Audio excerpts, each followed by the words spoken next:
So a while back, I wrote a review for Ridge Racer, and while what I wrote is mostly true, going back to the game, I can say that my opinion on some things has changed considerably.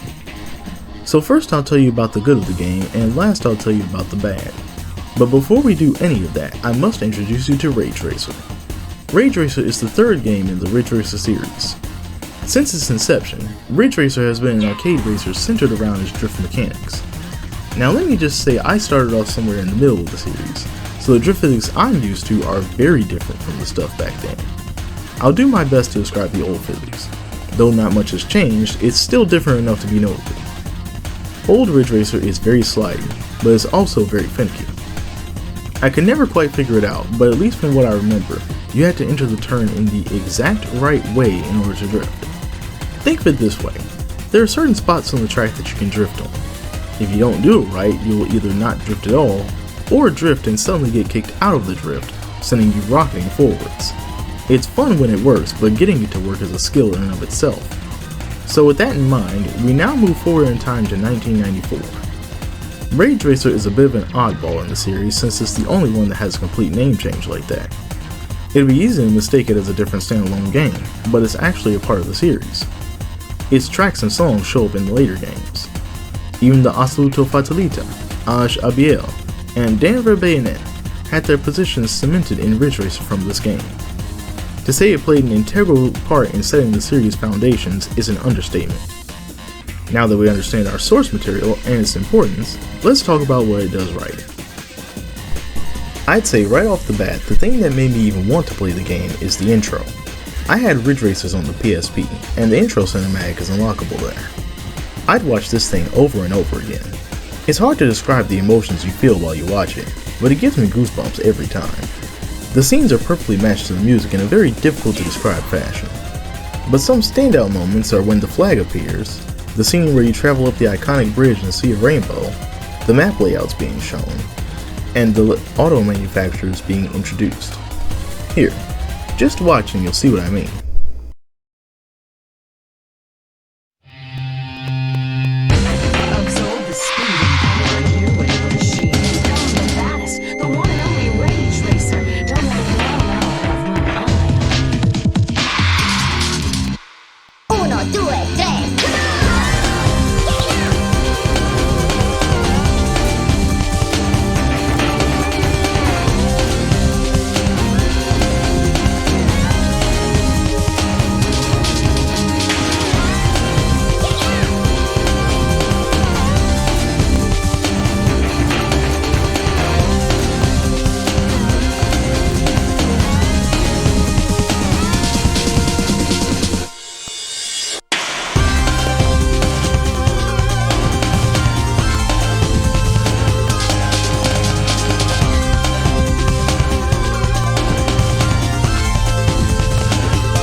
Ridge Racer. It's beautiful, fast-paced, and full of life. Now onto the game itself. I won't spend too much time in the menu options since if you've played racing games, then you'll be familiar with what they do. There's GP mode, which is the main game, time attack, which is time trials, save and load, if you're playing on the original hardware this is important, and options. Beating the GP mode unlocks a fifth mode, extra GP. GP is where you'll be spending most of your time.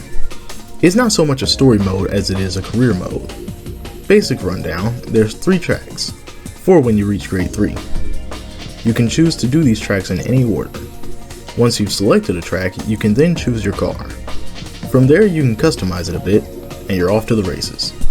Each race consists of 3 laps, and you must place 3rd or better to pass.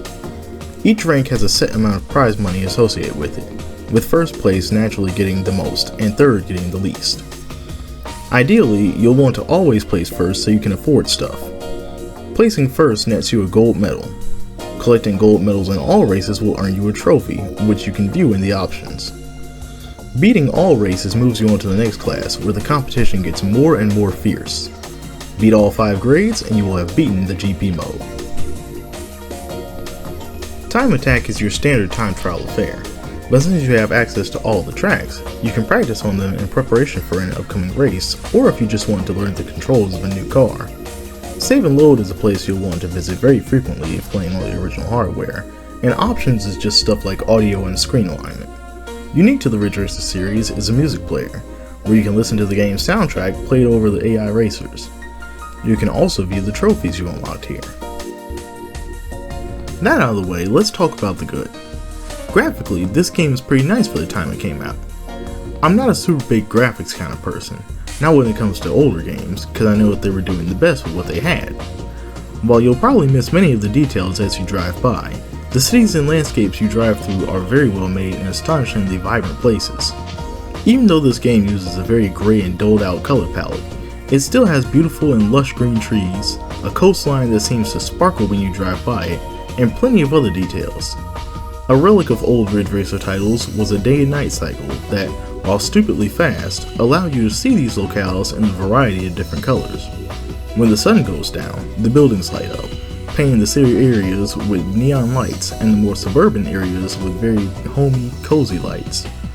The lighting used also adds to the atmosphere. When the skybox shows an overcast, cloud-filled sky, the lighting reflects that, being a more grayish light than if the sky was sunny. The car models are also pretty good for the most part.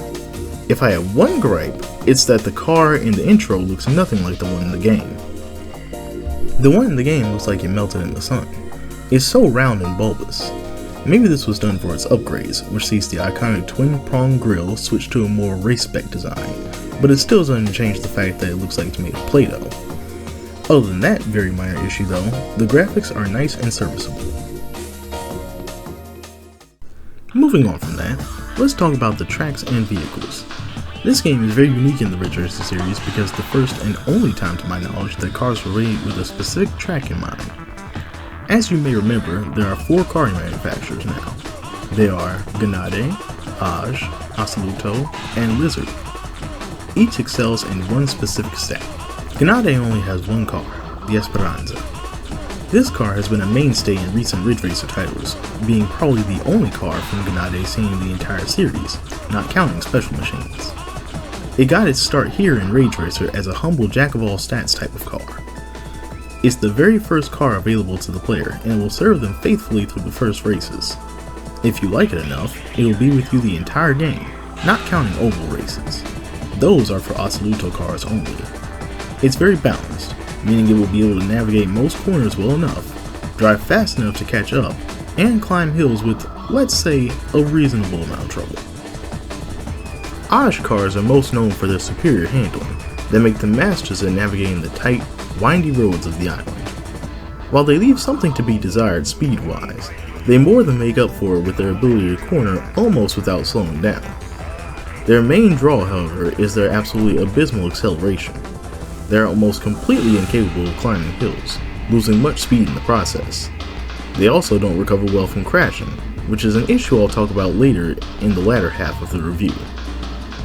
Even with that in mind, they are good cars, and you'll probably stick with them just to make navigating the course's many turns easier. Lizard cars are American incarnate, being muscle cars. One is just straight up the 80s Corvette with some slight changes. But to be fair, that just makes them all the more fun to drive. This is also the first time the Lizard Hijack, a bona fide rally truck, would be seen before eventually making its reappearance later in the series. Lizard cars put all their chips into raw acceleration.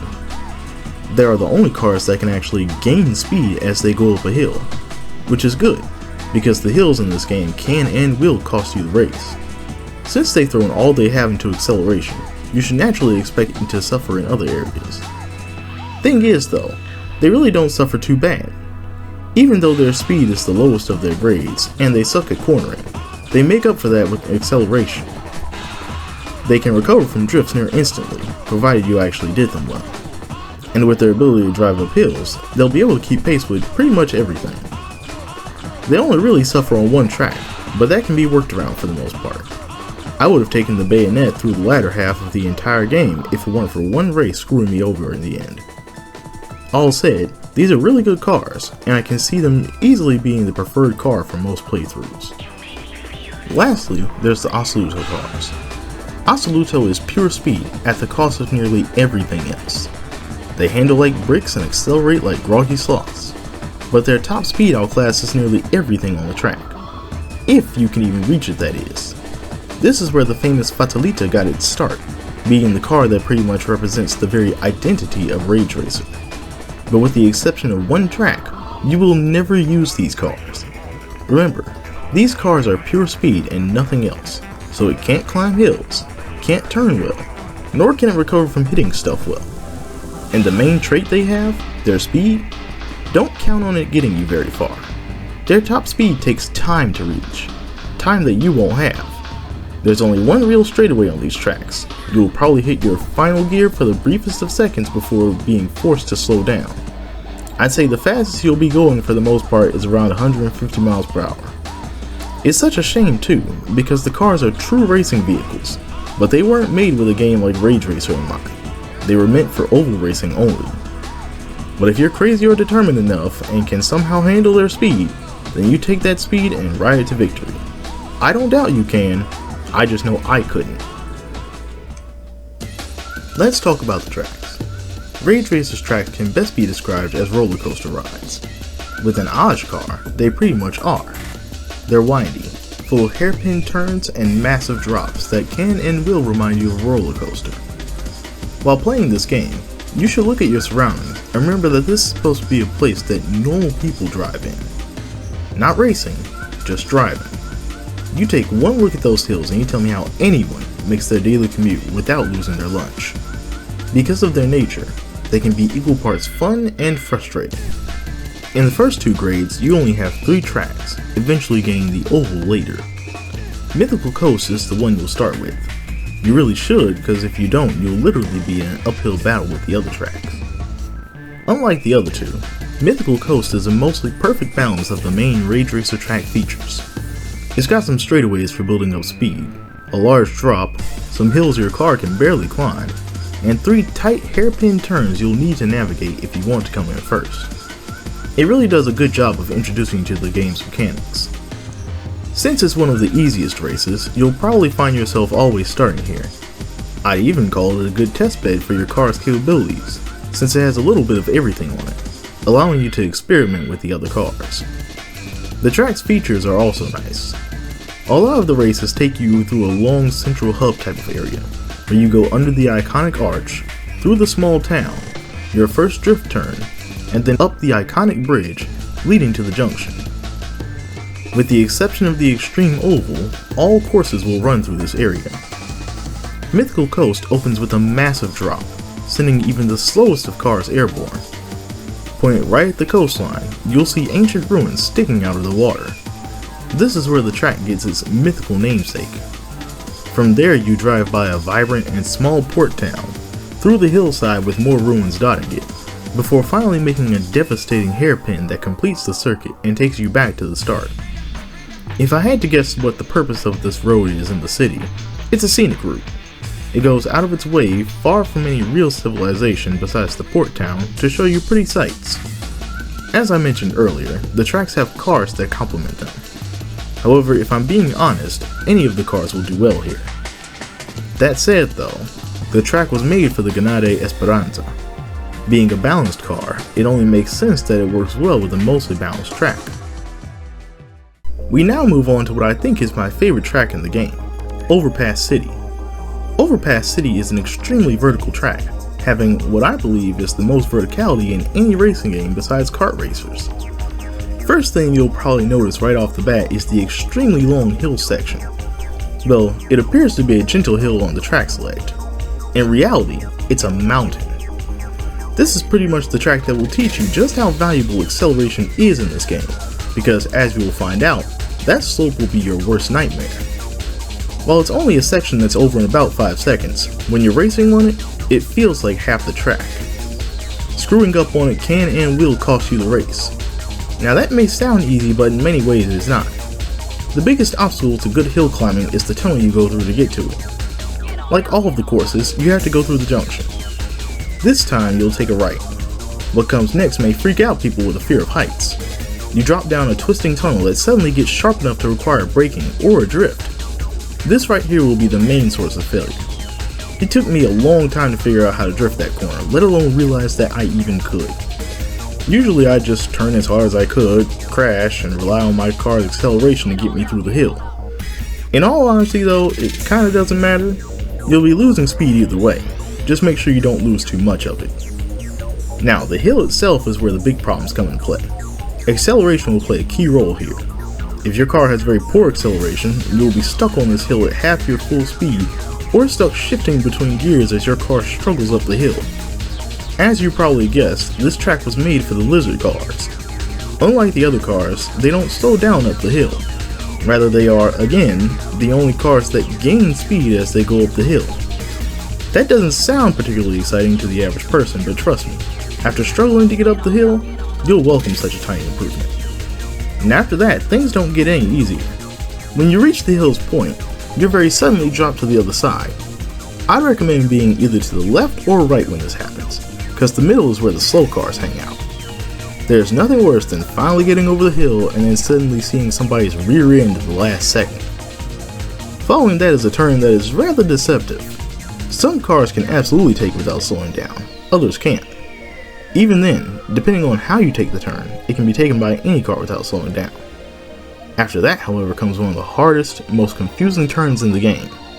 It's the dreaded S-turn. The reason it's so bad? Because you literally have no idea what's on the other side. You'll take it like any other turn, only to realize that it almost immediately does a hard curve in the opposite direction. So for one, it's a blind corner. Making things worse is that unless your car is unusually drifty, you won't have enough speed to drift for the second turn, as you used it in the previous. This is one of the few turns you'll have to pace yourself for, because you can lose a lot of speed coming out of it. The rest of the track is pretty straightforward. A gentle slope up a bridge leads you to yet another drop, giving you a nice shot of the coastline. From there you take a wide loop that leads into a sudden, tight turn before going over the bridge, finally looping back around to the ending junction where all the tracks meet back up. Now, with all that I just said, you may wonder how this hard as nails track is my fave. Well, it's because it's the right amount of challenge. It's difficult but definitely doable. You just have to know how to approach some parts of it. Once you get those down, it's a fun ride.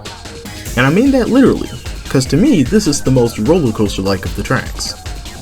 You're constantly going up and down, and the main hill is very reminiscent of those slow climbs on roller coasters where you slowly get over the top, giving you that look at the upcoming drop. Plus, the higher you go in difficulty, the more money you make, and the more aggressive the AI gets. Besides the extreme oval, this is a great place to grind for upgrades or cars.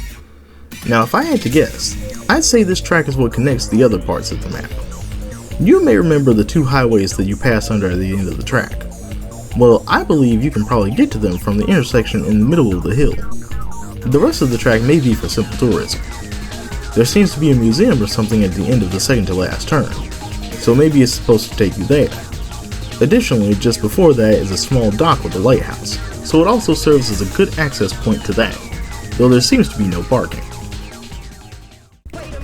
Moving on, our third track is Lakeside Gate. Lakeside Gate is an extremely technical course, and it will test your cornering abilities to their limits. Specifically, there's a lot of turns that you don't want to drift in this track. As you can imagine, an Osh car is best suited for this track. Their cornering ability makes getting through this track a breeze for the most part. Now, much like the last two tracks, you'll hit the junction, this time making a left. This will be your first challenge. It's a turn that looks tight enough to drift, but in reality, it's deceptively long. Drifts are normally reserved for tight corners. This is not one of those. It's a long corner that you'll need to slow down for. There's a few corners like this throughout the game, but they are prevalent here. Making this corner worse is that as soon as you come out of the tunnel, there's a drop that will send your car flying a bit. Depending on where you are in the turn, it will send you into the nearest wall, so try to center yourself before that. Following that is another deceptive turn. It's a shallow S-turn that looks relatively easy to make it through, but may require you to slow down. Entering at the wrong angle will result in you ping-ponging from one wall to another. Still after that is yet another long turn. This one is somewhat doable, as you're on a slight incline that slows you down. From there you make a steep drop into another S-curve that you'll have to do perfectly, which leads into a flight of frighteningly sharp turn. Some cars don't need to drift this one, others will. You have to get this turn perfectly though, as it's on a hill, and screwing up here can cost you the race. This then leads us to the lakeside the course is named for. This turn is tricky. Like the other turns encountered so far, it's general enough to turn through, but short enough to drift through. It really depends on your handling and when you enter the turn. Just make sure you exit facing the entrance to the bridge, because if you don't, the game made sure to make it possible for you to slam into the bridge post, again costing the race. The final and most devastating turn is this hairpin right that's very hard to judge. Now don't fret, drifting will normally get you through no problem, but you want to make sure you start your turn somewhat early, about as soon as it begins, otherwise your car won't drift at all or it will hit a wall. Adding to the difficulty of this turn is that it leads right into this 2-lane tunnel that can be very frustrating when dealing with the AI racers. From there you head back to the finish line. All in all, this is a very fun course. Sure, you can screw up big time in most of the sections, but it's this sense of danger and need to run the perfect race that keeps it feeling interesting and tense. Because of the way the turns are, you really feel the speed of your vehicle. It's a frantic rush, and that's what makes it fun. If I had to guess, the purpose of this course is literally just to get you to the lake. Seems to be a hunting/fishing spot, or maybe a nature reserve. Still pretty nonetheless. The last and final track is the Extreme Oval, a deceptively hard course. It's a lot more difficult than it would appear to be. This is the course that will probably cause you the most pain. Speed is the name of the game here, so Assoluto cars are best suited for this track. Oh wait, did I say best suited? I meant mandatory. That's because in order to make it a challenge for the Assoluto cars, who will have the full advantage of their speed in this race, they made all of the CPU cars too quick for your other cars to catch up to. If you chose any of the other manufacturer's cars, you will not be able to catch up to even the slowest cars. Making this course harder is the fact that it's 6 laps long. This makes it both a harrowing endurance race and a frantic race against time as you try your hardest to make it to first place. That's 6 laps of trying not to crash into literally anything, and I do mean anything. The course is actually pretty wide, but at the speeds you're going, it's frighteningly narrow. If you try to avoid crashing into one thing, you're going to wind up crashing into another. Passing is a nightmare on this course, because you'll have to figure out within a fraction of a second if you should go to the left or the right, and on a turn, that can be deadly. So now that I've said all this, you may be wondering, are there any positives to this track? If I had to think of one thing, it's speed. This is the fastest course out of the 4. No other course really gives you a chance to experience that raw. Another sort of positive is that it's challenging. It's too much for me personally, but anybody that loves the extreme risk reward that this track offers will have a fun time. As for its function, it's basically a big U-turn. I really can't come up with a proper reason for its existence. Now for the fun part, the music. Rage Racer, a darker, edgier version of the original Ridge Racer song from the first game. I know upon first listening to the track they may sound drastically different, and it is true that they pivot in different directions with tone, but they have the same kind of flow to them. The thing is, the song switches tone in more subtle ways compared to the more jovial tune of Ridge Racer. It's not my fave by any stretch, but it's the first song you hear, so it's worth talking about.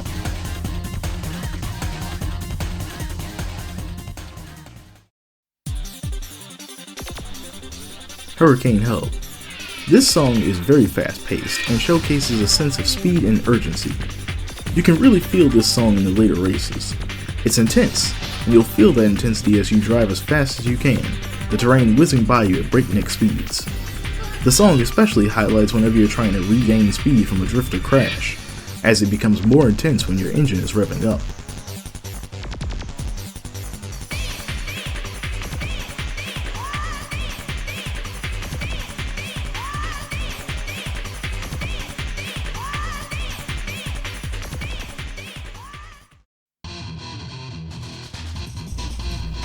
Mech Monster, a guitar-based catchy song.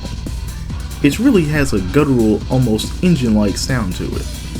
Now this is the point where I tell you I have a very vivid imagination, So when I'm listening to this song, I can pretty much see the workings of the engine, the tires turning, and the car sliding from certain beats. It's definitely my second favorite, especially because of its chorus, which changes tone rather slightly.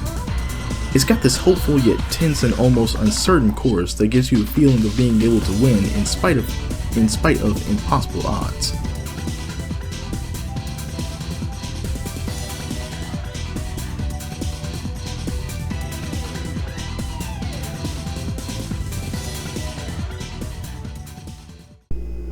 Volcano Vehicle, my favorite. It is second only to R4's Move Me in my mind. They are similar in tone, but while Move Me is completely serious in tone, Volcano Vehicle takes a second to get there. Or does it?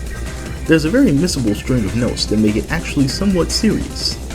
This is broken up a bit by the fast-paced breakcore-like sections that precede it, but when it hits its chorus, it very suddenly shifts fully into a serious tone. It's hard to fully describe it, but the tune is very hopeful, almost like a force that pushes your car forward. It then peters out into a low echo of itself before looping again, but that whole chorus is enough to give you goosebumps.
Alright, and that concludes part 1. Thank you if you've made it this far into this 30-something minute long video, just about 30 minutes. I know I don't have a lot of content on my channel, but I'm working on fixing that, obviously. So, you just hang tight. Part 2 will be here as soon as I can get it here. Thank you, and if you like the video, and consider liking and subscribing, possibly. That would work. Anyway,